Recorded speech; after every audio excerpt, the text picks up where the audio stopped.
Hi hello friends, welcome to my channel.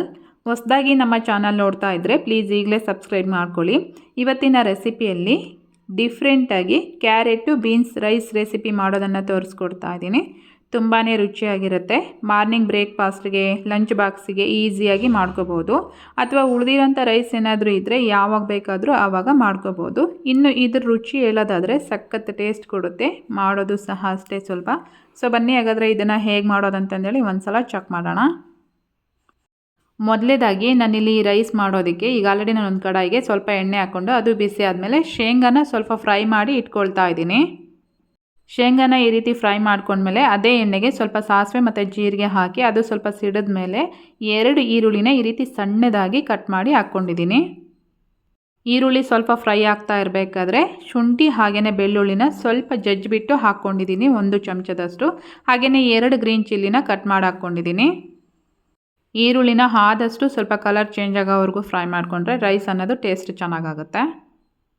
ಈರುಳ್ಳಿ ಎಲ್ಲ ಚೆನ್ನಾಗಿ ಈ ರೀತಿ ಫ್ರೈ ಆದಮೇಲೆ ಇವಾಗ ಇದಕ್ಕೆ 1 ಕಪ್ ಆಗೋಷ್ಟು ನಾನು ಬೀನ್ಸು ಹಾಗೆಯೇ ಒಂದು ಅರ್ಧ ಕಪ್ನಷ್ಟು ಕ್ಯಾರೆಟನ್ನು ಸಣ್ಣದಾಗಿ ಕಟ್ ಮಾಡಿ ಹಾಕ್ಕೊಂಡಿದ್ದೀನಿ. ಕ್ಯಾರೆಟು ಹಾಗೆಯೇ ಬೀನ್ಸ್ ಏನಿದೆಯಲ್ವ ಇದನ್ನು ತುಂಬ ಸಾಫ್ಟಾಗಿ ಫ್ರೈ ಮಾಡೋದೆಲ್ಲ ಏನು ಬೇಡ. ಜಸ್ಟ್ ಒಂದು 70% ಫ್ರೈ ಮಾಡಿಕೊಂಡ್ರೆ ಸಾಕು. ಅಂದರೆ ಒಂದು 3 ನಿಮಿಷ ಫ್ರೈ ಮಾಡಿಕೊಂಡ್ರೆ ಚೆನ್ನಾಗಿ ಫ್ರೈ ಆಗಿರುತ್ತೆ.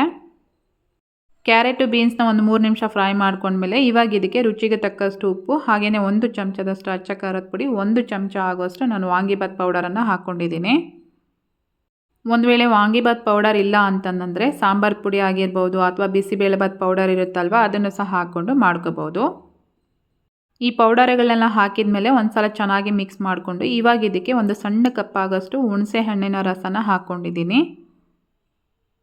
ಹುಣಸೆ ರಸ ಹಾಕಿದ ಮೇಲೆ ಇದರಿಂದ ಸ್ವಲ್ಪ ಆಯಿಲ್ ಅನ್ನೋದು ಬಿಟ್ಕೋಬೇಕು. 1-2 ನಿಮಿಷ ನಾವು ಇದನ್ನು ಈ ರೀತಿ ಚೆನ್ನಾಗಿ ಫ್ರೈ ಮಾಡ್ಕೋಬೇಕಾಗತ್ತೆ.